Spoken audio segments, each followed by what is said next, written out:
Recording, and then I'm going to press the button to start the webinar. Good luck. Thank you. Thanks. Hi, everyone. Welcome to this week's Textile Talks featuring the MQG, the Modern Quilt Guild, and thanks for joining us. I'm Brenna, the Communications Manager of the Modern Quilt Guild, and today I'm joined by Marquetta Johnson and Amanda Hines Bernay. Before we start, if you have any technical difficulties with Zoom, please send me a note in the Q&A box, and we can work together to resolve your issues. It's always an option to log out of Zoom and then just log back in. We'll still be here talking about quilts, and this is going to be recorded. So if you miss anything in the logging off and logging back on, you can definitely catch up with the recording. That recording will be located on the Modern Quilt Guild's resources page and on the SAQA website.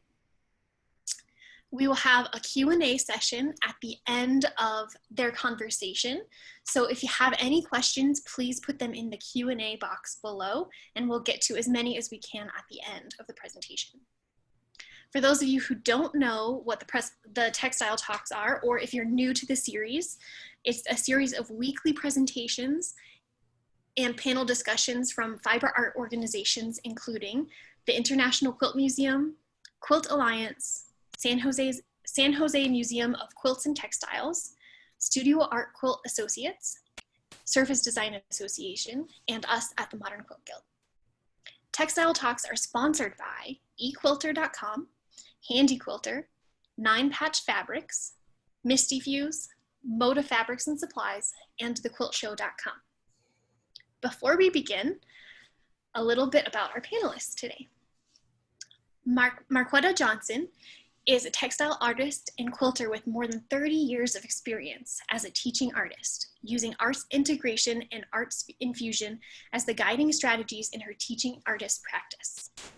She's committed to inclusive classrooms and art experiences that support all learners. She has had over 100 hours of training in the presentation of inclusive art experiences and best practices for sharing with students living with physical, mental, and developmental disabilities through VSA Arts and the Kennedy Center and the Woodruff Arts Center. She has worked with all ages and abilities, with her specialty being K through 5th graders. She is presently teaching artists at the Hite Museum of Art, a position that requires her to be able to share workshops related to many media and visual art processes. She believes that creativity is a spark that lights up the mind, opening doors to imagination, exploration, and discovery. Marquetta will be joined today by Amanda Hines Bernay, who is the Director of Partnerships at the MQG. So sit back, relax, and enjoy their conversation. Thank you, Brenna. Thanks everyone for being here. Thank you to our sponsors, and thank you to all the partnering organizations. This has been a really fun project to work on. And hello, Marquetta. Hello, Amanda. It's so nice to see you again. We have been getting to know each other over the past few weeks preparing for this presentation, and I have to say that it has been a real honor to learn more about your story and your art and how you've become the artist that you are. So thank you for being here today. Thank you for having me. I'd like to say thank you to all of the people that logged into this Zoom presentation. Hi to all my art friends, art lovers, and art makers. Yes. So we will start today with sort of the initial question of how did you become a quilter? The title of our talk is Finding My Way Back Home, a Textile Odyssey. So I guess you haven't always been a quilter, but tell me something about your journey. Well, the reason why I called it a Textile Odyssey was because of the fact that I've traveled in my quest to grow in my understanding of my artistry. I've met many people. I've driven down many roads to try to accumulate the understanding that I have. So that's why I call it an odyssey. And finding my way back home is me embracing my family's legacy of creativity, starting with my grandmother. Now, the way that I became a quilter is similar to the way that a lot of people learned how to quilt, and that's from their mother or their grandmother or their aunt or even a family friend. But my grandmother shared quilting with me, and she did it in a way almost like project-based learning, because she started out with a small thing, which was a yo-yo. So I initially was a textile artist, and I dyed, printed, painted, stenciled, and did all kinds of surface design on fabric. And my ambition was to sell this fabric to other people that did sewing or interiors. As I moved forward in my textiles, I had the opportunity to meet Faith Ringgold, and she loved my tie-dye fabrics, and she started to use them in her story quilts. So when my grandmother saw Faith Ringgold's work with my fabric, she said to me, Marquetta, why don't you make your own quilts with some of your own fabrics? And so that was the beginning of my journey. Now, you know, as my grandmother was a quilter, my mother was a seamstress, my father was a tailor, I was always around fabric. So I had a love for fabric. However, the love for quilting evolved over time, and it's been a wonderful, wonderful experience. The work that I do is centered around images from nature, images that are inspired by mathematics, by science. And one of the special things that I really love that I'm excited about sharing with my work is color. I feel that color is very impactful, and that it touches the emotion, and it gives people an opportunity to just have that one little encounter with something beautiful that could touch them, and they could carry it forward all through the day. And even if they didn't take a long moment to look at my artwork, just the fact that they got a glance gave them a dose of color. And I hope that it could be something enriching and exciting for people. Your work is bursting with color. I mean, that's the first thing that I noticed when I started looking at your website. And now that I've gotten to know you just a little bit, it's very reflected in your person. Your quilts look like you, I feel like. Yeah. So it makes a lot of sense. Yeah. So it sounds like you started quilting more as an adult, but you were with your grandmother when you were younger, watching her make quilts, right? Yes, I was. However, you know, I had a great love for fashion and interior decorating, and I saw my fabric, I guess, inspired like someone like Jack Leonard Larson, you know, and how he used his fabrics in interiors, and that was sort of like a foundational inspiration. But as I grew in my understanding of the craft and meeting other artists, I saw how I could create a niche for myself by creating textiles that I could use in my own quilts and that I could sell to other quilters and art makers and crafters. Right. So my grandmother was one of the first people that used my textiles in her quilts, other than Faith Ringgold. Two pretty heavy hitters there, your grandmother and Faith Ringgold. So I feel like that's a good claim. That's a good way to start out. So what kind of quilts did your grandmother make? And I know you mentioned to me you have other relatives who have made art, been artists. Well, my grandmother was from South Georgia, and she carried on the tradition of the quilters in her area. My grandmother loved half square triangles, and she used them to build many, many different types of patterns and designs in her work. My grandmother also loved to do string quilts, and she loved to do 9-patch. So you'll see a lot of those types of designs in my artwork, and also in the artwork of some of the other people in our family that is creative. For instance, the work that you see on the screen are paintings that were done by my son, inspired by the work that he saw his grandmother doing and work that he saw me doing. And he took that basic grid, or that whole idea of things being pieced and coming back together, as a way that he could set up a work of art, to do something unique and something that was reflective of his family's artwork as well. It's so striking to me, and I guess not surprising though, how the works are linked together, that, you know, his painting has a very similar feeling to your quilts. And also you're mentioning how he was inspired by your grandmother's quilts. And so it all just sort of creates this beautiful circle.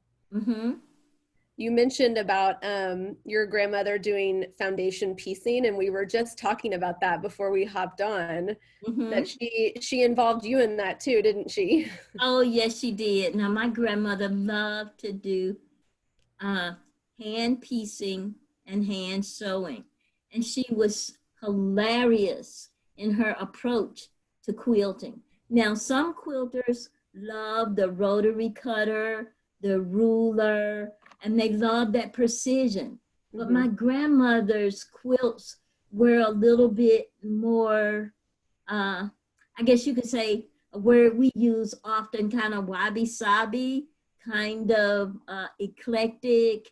And she had this way of saying, sometimes when things weren't as flat as she might have wanted them to, she just sewed them down, and she'd say, oh, don't worry about that, sew it down, it'll lay flat.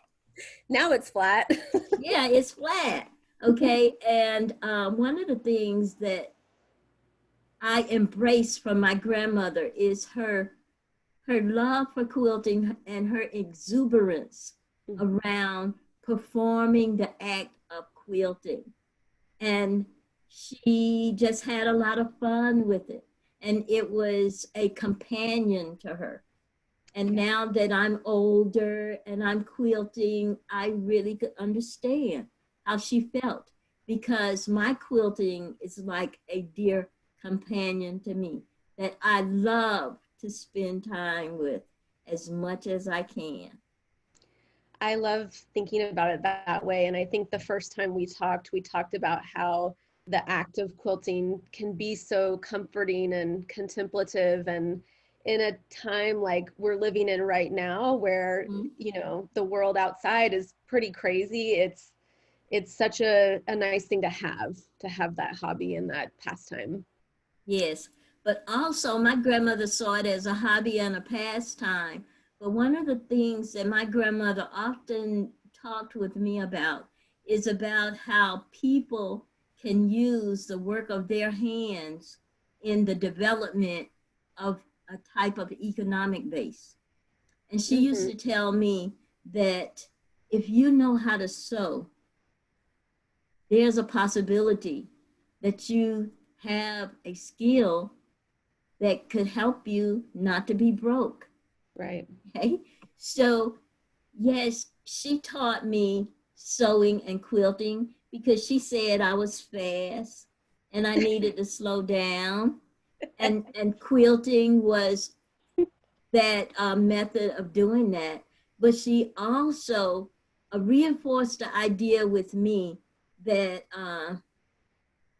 quilting could be something wonderful to share, but also quilting could be a way, if you're so inclined, that you could be able to bring resources into the house. And so I appreciate that, because she was enforcing the idea that a lot of artists really hold dear, and that is that artists live by their work. Right. Okay, And then, so I could right. appreciate that. Exactly. Yes. And especially in, you know, traditionally, so many women were the ones who had to rely on this skill to bring in money for the family or for themselves. Yeah. Yeah. Will you tell us about the picture here on the left, the quilt that you're in front of? This is a collaboration that I did with my deceased sister. I inherited my sister's quilting equipment, her sewing machines, and all of her unfinished work. And so I made a commitment that I would use some of her work in some of my work, that I would work to have her quilts quilted. And this particular quilt is an image that I imagined of my grandmother's backyard, with quilts hanging on the line to air out or for sale. And then you'll see on top those bees flying around, because a bee is an insect that I admire and that I try to strive to model myself after, because you know a bee works very hard and bees make honey. Okay, so I want to create something that could be beneficial like that. And also, you know, just the whole idea of being diligent and persistence and all of those kind of things come into mind. But my sister created the blocks that you see hanging on the line. And I took those blocks and I made each block into a little mini quilt. And I put those yo-yos on there because, you know, those were reminiscent of my grandmother. And Right. then Oh, yeah. I have the little chickens in the foreground, reminiscent of how time was when my grandmother was young. You know, people having gardens and having chickens for meat and eggs.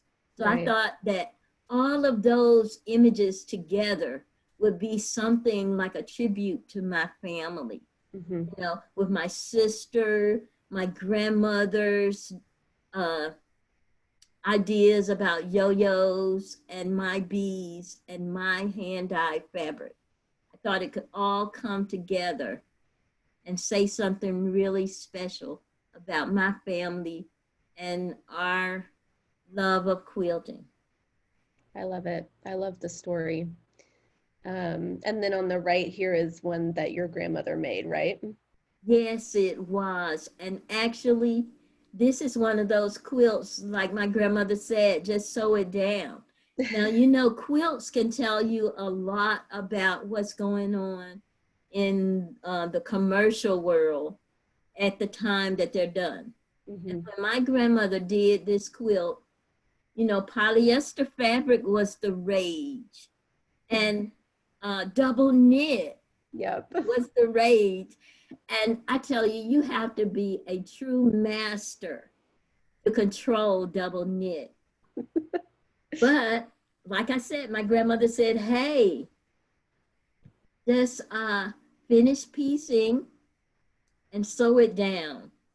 It'll lie down. It'll cover you and keep you warm. That Yes, double knit sure will.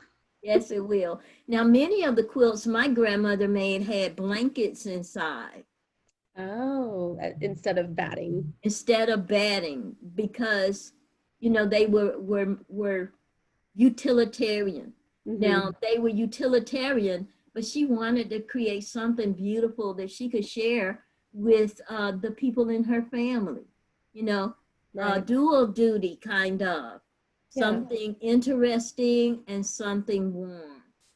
Well, and I think that's the most special thing about a quilt. And that's why I love to do it, because not only does it create a thing of beauty, but a thing someone can use. So the two can go together. I'm gonna go to the next slide, because we kind of briefly touched on this, but your inspiration and ideas for your work, tell us a little bit about that. Amanda, I have a love for science. I have a love for mathematics, and I have a love for the world. So those three things are usually where I find inspiration to go forward with what I'm doing. The piece, the quilt that you see with the tie-dye incorporated in it, I did that piece thinking about the geometry of flowers. Oh. Okay. And how when you're tie-dyeing, you could create these type of patterns that are reminiscent of flowers, and that also bring to mind the whole idea of a mandala.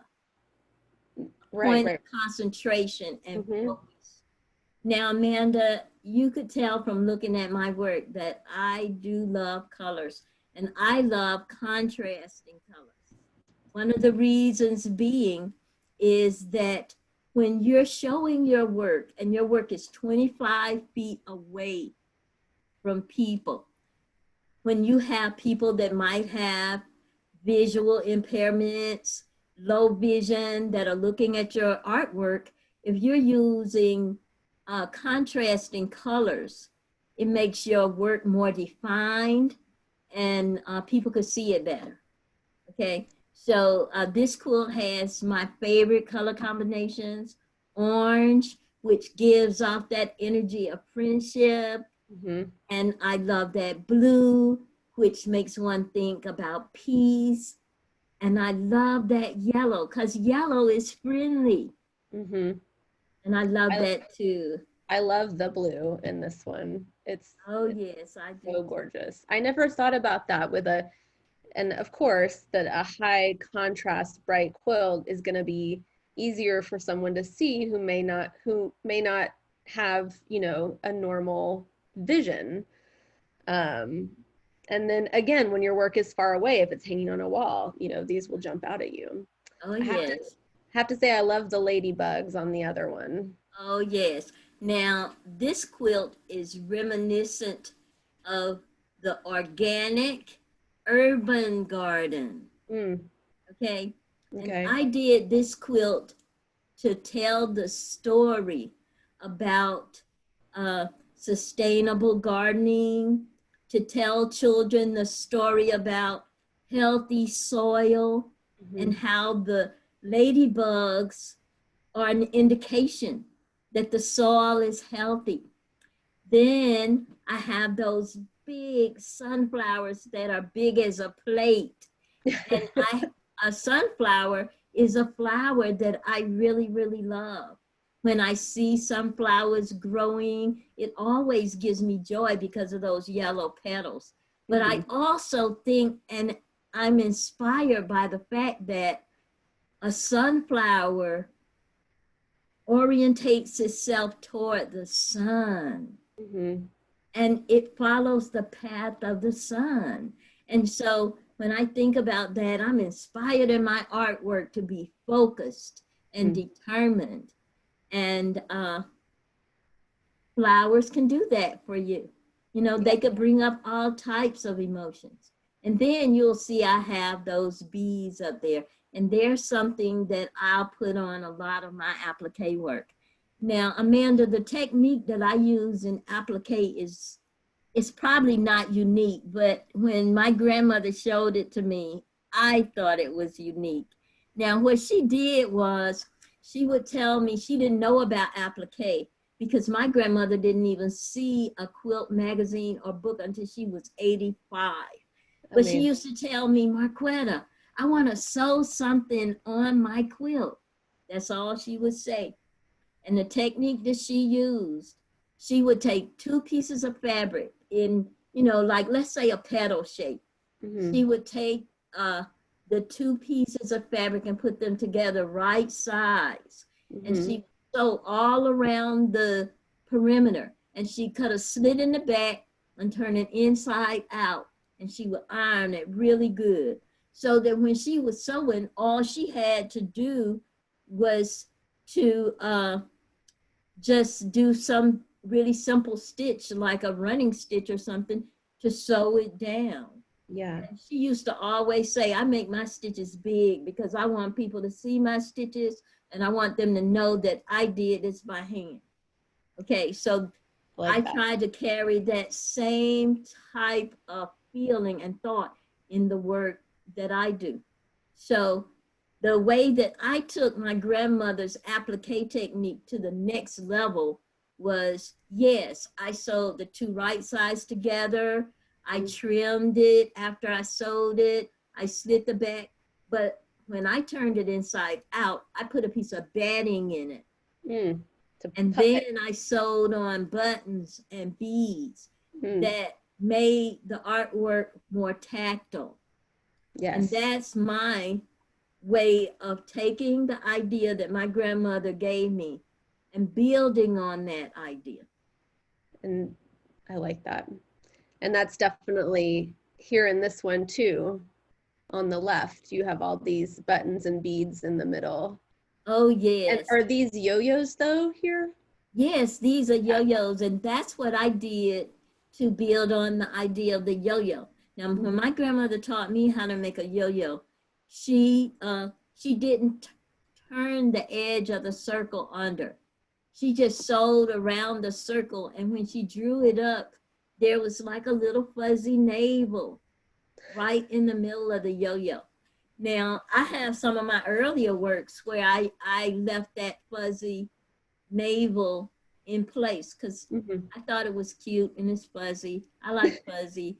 However, I thought that I could take those yo-yos and make them even more interesting by adding beads and buttons.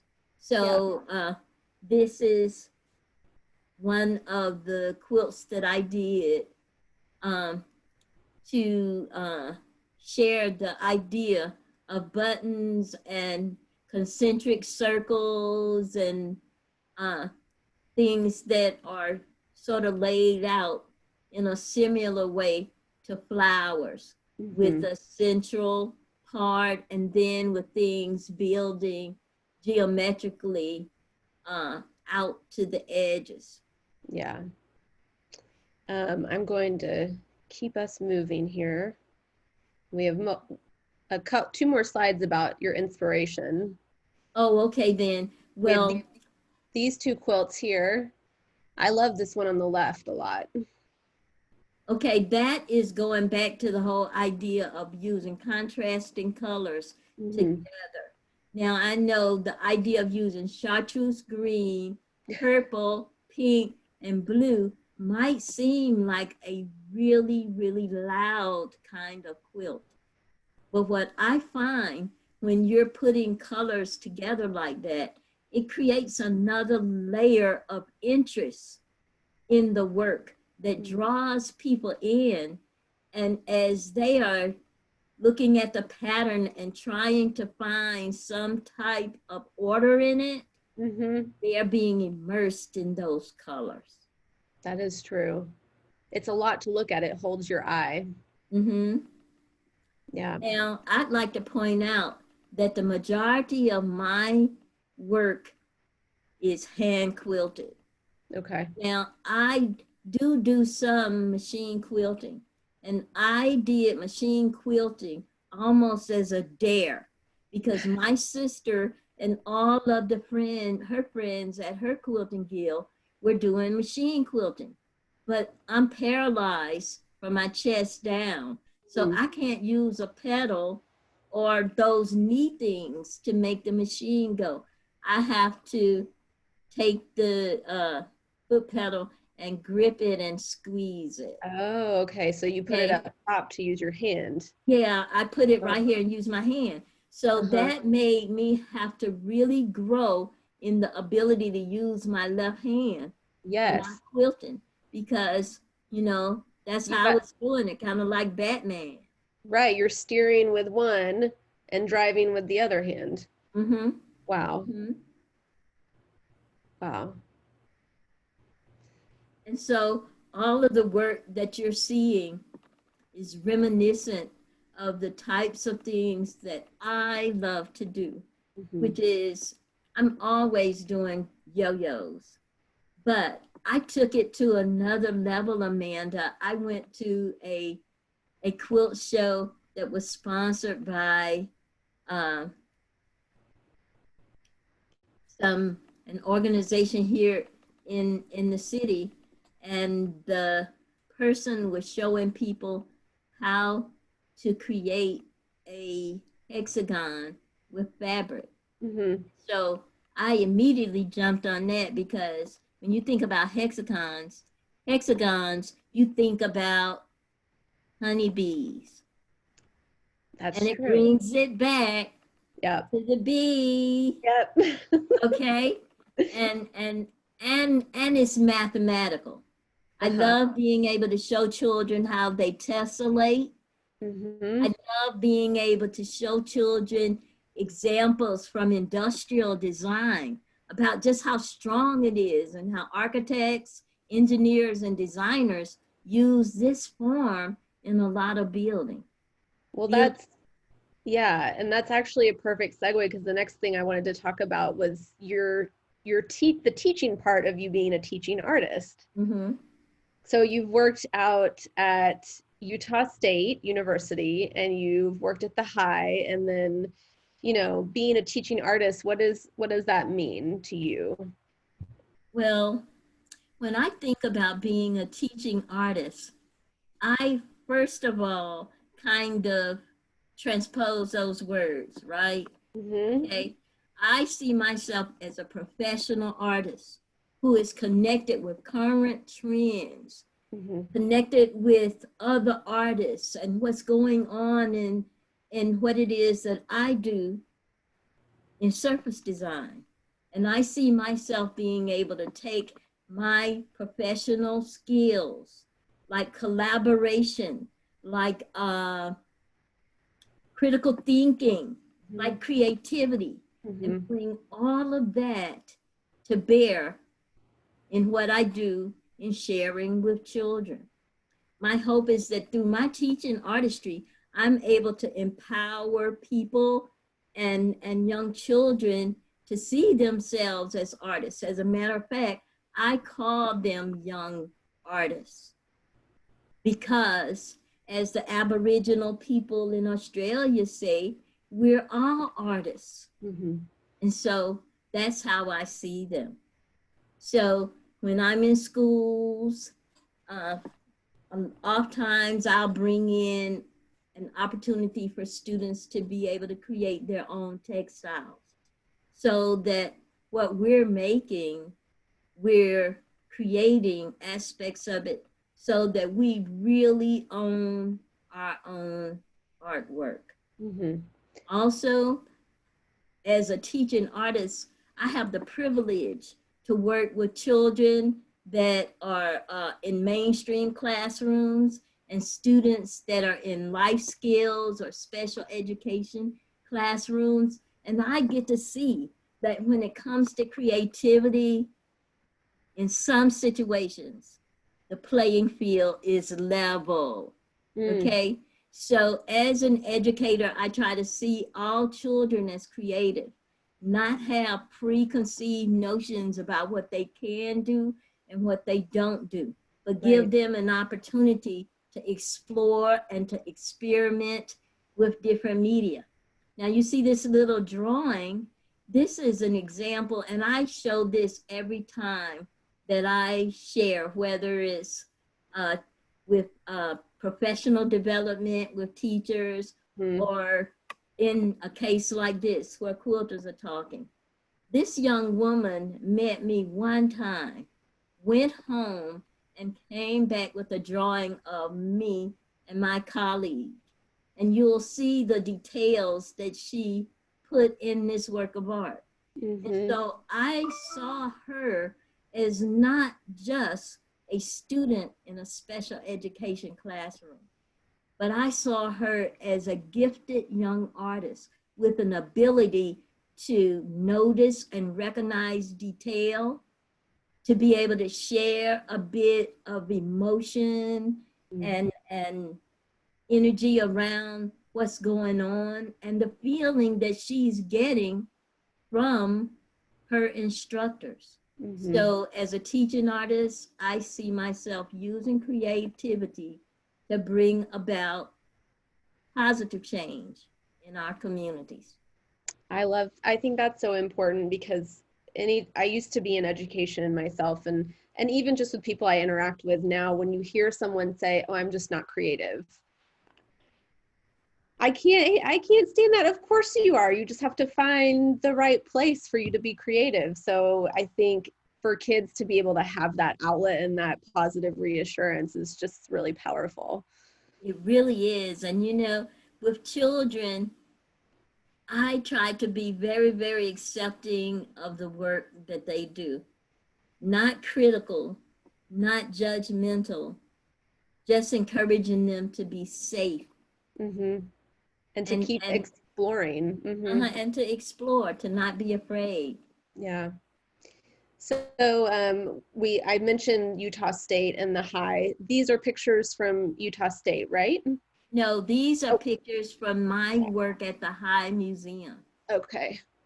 And I am honored and amazed at how people buy into the idea of positivity. And that's one of the things that I really, really feel working at the High Museum. I have an opportunity to work with children from all different walks of life. Have them come and join me at the museum to be exposed to the artwork and the art experiences. Just opens up something wonderful for me. Now, these pictures here on the left are in this one with me holding a hexagon. That is a picture when I was sharing quilting with adults at the High Museum. At the High Museum, I work with adults, I work with young children, I work with middle school and high school students. Okay. And with all that variety, it's never a dull moment for me in what it is that I'm doing. I have an opportunity at like the picture in the middle to show kids about quilting and how quilting, in order to do quilting, you have to have some sense, some mathematical sense. So we get to talk about fractions, we get to talk about geometric transformations, we get to talk about all of these math things as it relates to quilting. And the quilting gives me a hands-on thing that children could touch and talk about the art. Now, the last picture. Sorry. Okay, I just want to briefly say this last picture is about my work in taking the books of artists that are on exhibit at the High Museum and making their books into tactile books, so that children living with visual impairments and different types of disabilities, or children that are on the that are just in general classrooms. They all are attracted to and love texture. Yes, that's true. We all are. How often do we see people reach out to touch quilts at quilt shows and we think, no, don't do it, because they ask to be touched. That's the reason why we usually have white gloves. Yes, exactly. Okay, now these are some more pictures of me and my work at the High Museum. I have an opportunity to take children through the gallery and show them wonderful works of art. I have an opportunity to use quilting in workshops with some of our affiliate schools to demonstrate different types of learnings, like things like this particular quilt, for instance, is a science-based quilt project in which children created a quilt based on the stages of growth in a plant. Mm-hmm. Right, because you've got the very raw material as the base. Yeah. And then the picture on the right it's a metal sculpture. Yes, it's a metal quilt. It's amazing. I really don't even know what to call it. It's by an artist, and they say his name in French, Le Natui. Okay, and those are actually wine bottle and liquor bottle caps that have been cut with metal shears, flattened with a mallet, and then connected with little pieces of wire. And you see how it flows, and it has those ripples and things. Yeah, This it makes looks, yeah, really a amazing. movement. It is amazing. Now, these are also some pictures left from my High Museum experiences, because I have an opportunity to work at some of the affiliate schools, and I'm able to bring quilting and sewing into the classroom. So this was a project we did simply with felt and embroidery floss. So simple. And then last picture is just a picture that demonstrates a picture of a book that I made tactile called Brown Bear, Brown Bear. Right, so that's the follow-up to this one over here.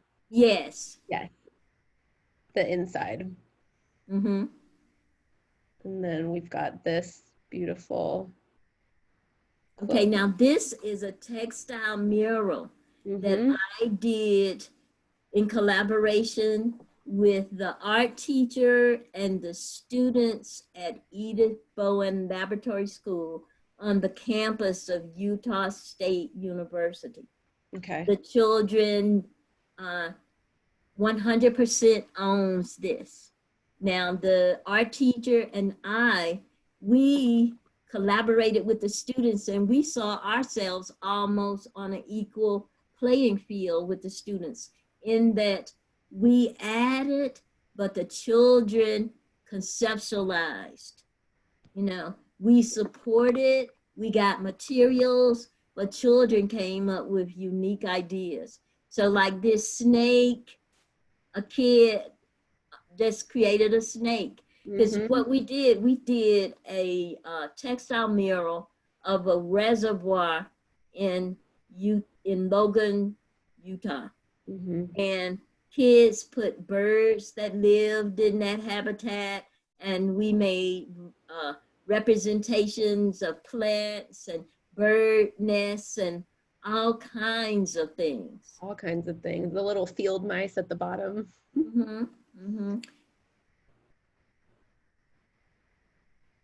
Also, when I was in Utah, I had the opportunity, as Art Access bought me my own sewing machine, so that I could take my sewing machine into the classroom and share with kids and give them an opportunity to sit with me and actually use a sewing machine. Now you see I'm hovering, I'm right there, hoping nobody sews through their finger, you know, but when you're creating art, you're taking a risk anyway. You know, as quilters, we can't count the number of times we've been poked with a needle. It's true. No. And I've even had the opportunity to sew a needle through my finger. So I'm gonna be there to keep my young artists safe. Yes. And also when I'm in Utah, I love to present textile opportunities for kids. They painted the fabric, then they're stamping it. And then after they've completed that and it dries, they're gonna incorporate that in some sculpture that they're gonna create with my colleague, Jeff Mather, and it'll be installed in the library at the school. I bet they loved like painting and stamping that Oh, fabric. they did love Yeah. painting and stamping. And you see everybody has on a t-shirt because they're using real fabric paint. Right. So you might get dirty. Oh yeah. And then we have some yo-yos. Oh More wow. yo-yos. This was the second textile mural I did with the students at Edith Bowen Elementary School. And I know that I taught over 300 children how to make a yo-yo. And Amanda, even the kindergartners. Oh, And I know people wonder, well, oh, how did you do that? I had an army of parent volunteers to support us in that effort. They threaded needles, they cut circles, and we just sewed and sewed and sewed till the bell rang. I think that is it's so cool because you might have a student that, you know, they do that project and then they just go on, but somewhere down the line in their life, maybe they'll think, oh, I'd like to sew, or I did that thing once, or it just plants a little seed and you don't know how it might ripple out. But I feel like that exposure is it's really important for, you know, the quilters that will come after us. Yes. And, you know, I did this project in November and some of the students were saying, gee, I'm going to ask my parents if they could give me some fabric and thread and needles for Christmas. That's good. So, you know, that warmed my heart. I know Because it did. I really want children, young people, adults to take on quilting. And you'll see they're all different shapes and sizes because I didn't say that's not how you do it. No. I let them problem solve and figure out. And if it came together and they were able to sew a button on it, it went on our textile mural of a view from Logan Canyon. It's beautiful. So we have about 3 more minutes. And I wanted to touch on a couple more questions. We have a few more slides. Okay, and I'll make it short. Okay. We had talked about before how your experience of being in a wheelchair has influenced how you see art and how you see quilting in general. Mm-hmm. Yes, and these quilts really, really bring it home. Now, working with children with visual impairments at the High Museum of Art made me present the question to myself, what is beautiful to someone that can't see?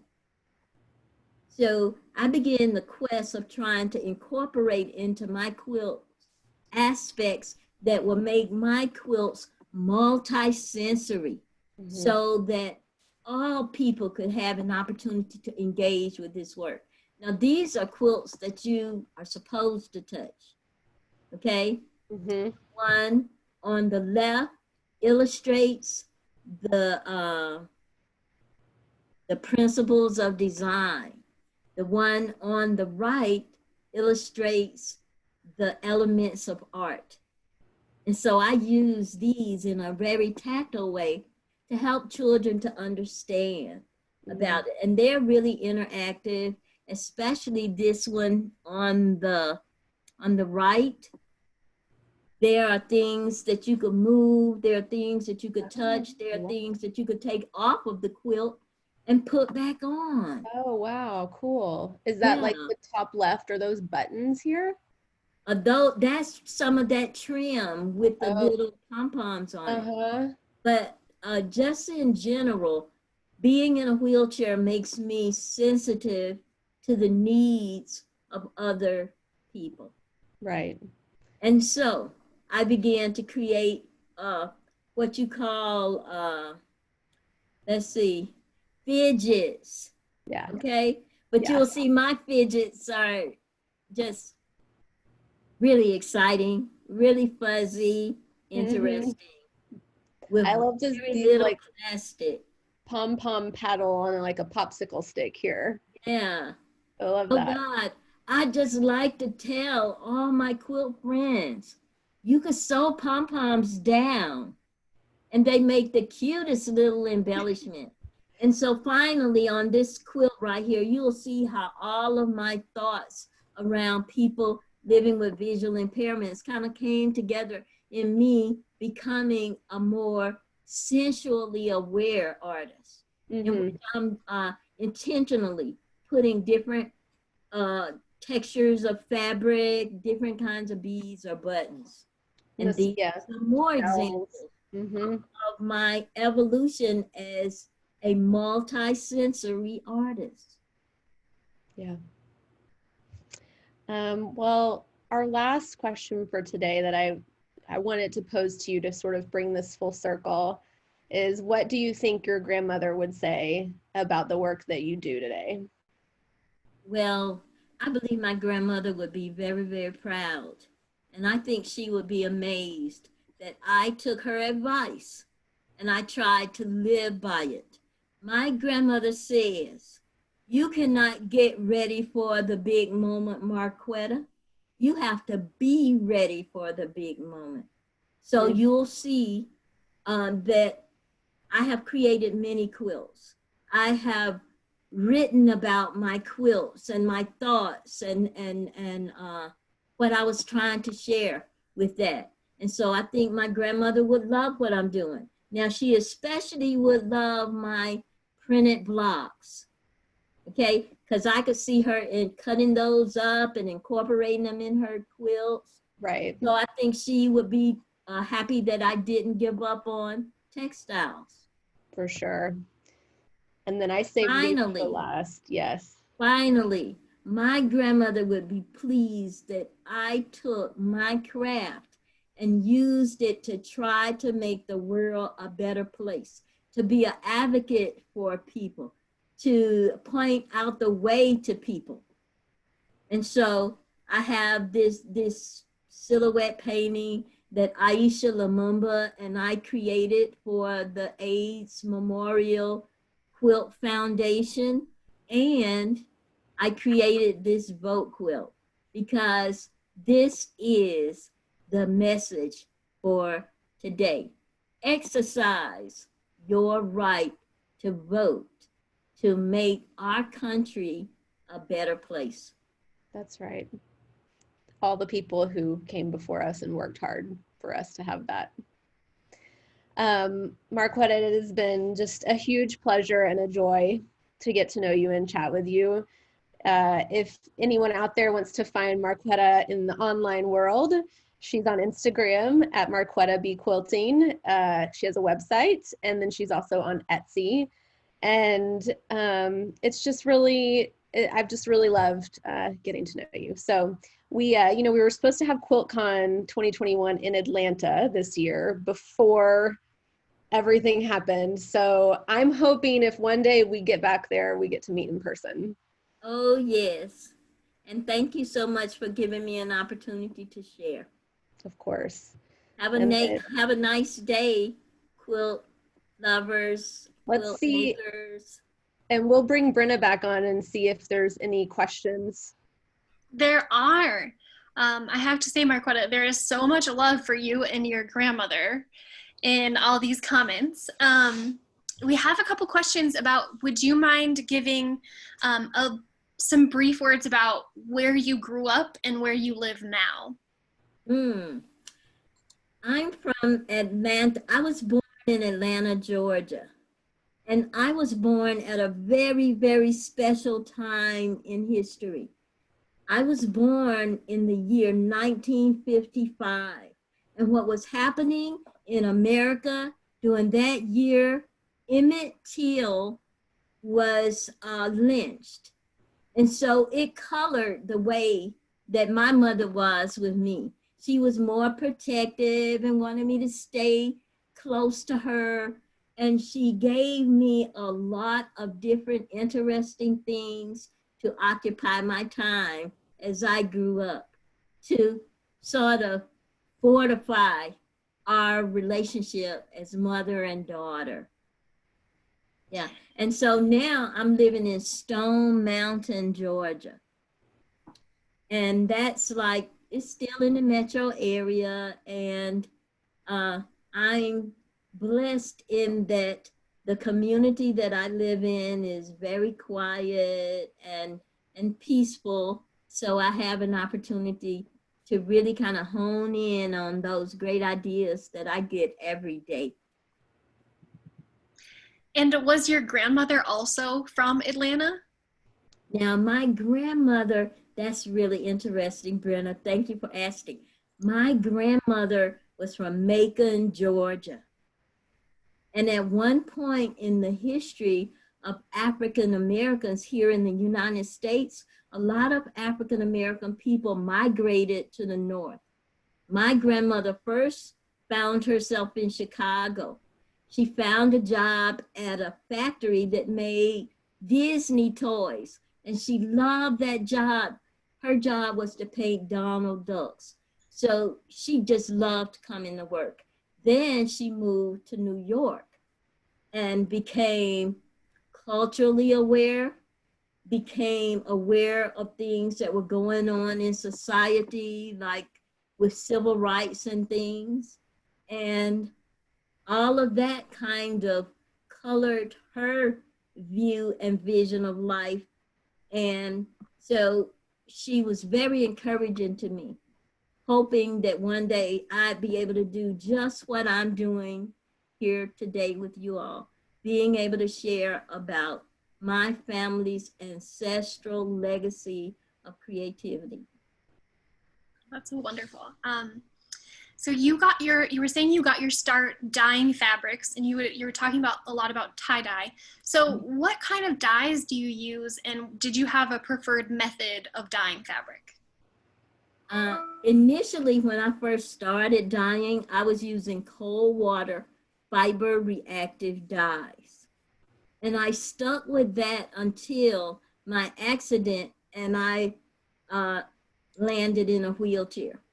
Now, when I was in my wheelchair, I still tried to do immersion dyeing in vats. And I tell you, my father was crazy mad because I dropped buckets of dye on the floor in my apartment, and he had to come and paint the walls and everything, because I tell you, dye was from the floor to the ceiling. Okay, so then I came upon another way of dyeing. And what I do now in my dyeing is I use airbrush colors for fabric to dye. I do direct application, and I get dye 3 to 4 yards of fabric with less than 2 liters of water. So you know it really, really, when I was doing fiber reactive dyes, I was doing a lot of rinsing, using a lot of water. But now with the technique that I use now, the fabric is heat set. Okay, so it doesn't require rinsing to be able to get the excess dye out, because it's not dye, it's a pigment. Nice. So now, do you use, when you're making your quilts, do you only use hand-dyed fabric, or do you use other fabrics as well? Well, the majority of my work, I would say, is done with fabric that I have created. But I do have a love for contemporary fabrics, and I love fabrics from around the world. Oftentimes, especially like in a venue like this, when I'm able to tell people, wow, I just love African fabric, or I love fabric from France or Japan. Sometimes I get a little care package. You know how we share those scraps? So I do use my own fabrics, but you know, in a lot of my collectibles and things, I like to use a lot of different kinds of fabric. But I want to give a tip to all those people out there who have tie-dye, hand-dyed, printed, stamped fabric in your stash, go on and feel free to use it. Yes. Just cut it. it up. Just Don't hoard it. Use it. Just use it. Marquetta said it was okay. My last question for you is your thread. Do you have any style or type of thread that you work with a lot? Do you lean towards cotton or polyester? Can you talk a little bit about the thread you like the best? When I'm doing my piecing, now I don't follow my grandmother in that I piece my fabric on a sewing machine. That's how I make my quilt tops. But I love to use cotton thread, and I love to use the best kinds of threads. I'm not going to say anybody's brand, but I love to use the best thread because of the fact that your art is going to reflect the level or the quality of the materials you use. So I like to use the best thread. And then when I'm quilting my quilts, I want you to see my stitches. I want you to know that I did them. So I'll quilt with embroidery floss. Nice. And I'll take it, and you know, it's 6 strands. So I'll separate, so I'll have 2 strands. And then that's what I'll sew with, and it gives me something substantial when I'm trying to make those stitches. So now I have to ask, because that has brought the idea of batting. Do you have a batting that you like the best? Are you a cotton batting girl or a wool batting girl or a poly blend? I'm a cotton batting girl. Okay, but I started out using polyester batting because I thought that it was easier to needle. However, once I started working with cotton, there was no turning back, because just to be able to say to someone that this quilt is made with 100% cotton, yeah, that's just a wonderful thing to be able to say, especially if you're going to use some of my collectibles close to your body, like my little bags and all the things I make. I like to use natural fabric in them. Yeah. Anything Excellent. else? Let's see, what else do we have? I was looking on the chat, and Elizabeth said that she was going to write on a Post-it. Marquetta said it was okay. So, keep it for permission. I think that's a note that we all need for that fabric that you like, not ready to cut, but just do it. Cut it up. Yeah, just having something made out of it will be more special than just keeping it in a box. And then the thing about it is, there's so much fabric in the world. It's true. Then you can buy more. Yeah. Or make more. And you could enjoy the process. Because quilting is not just making a thing or having that moment of quiet reflection. Quilting is like medicine. Yeah. And it feeds your soul. It really does. Someone asked on the chat, do you sell your fabrics? And her fabrics are on her Etsy shop. If you go to Etsy and type in her shop, Marquetta B Quilting, you'll see all her beautiful fabrics that you can buy. Well, are we good, Brenna?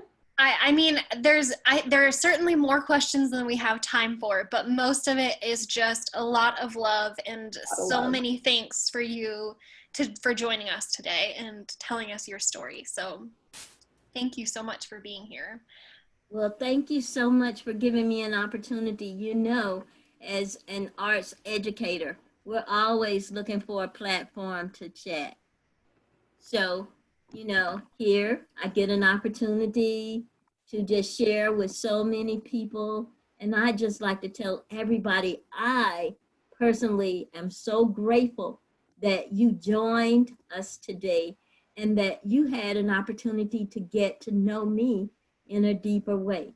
So if you visit my store on Etsy and get something, you had a chance to meet the artists and hear how I perceive what it is that I'm doing creatively.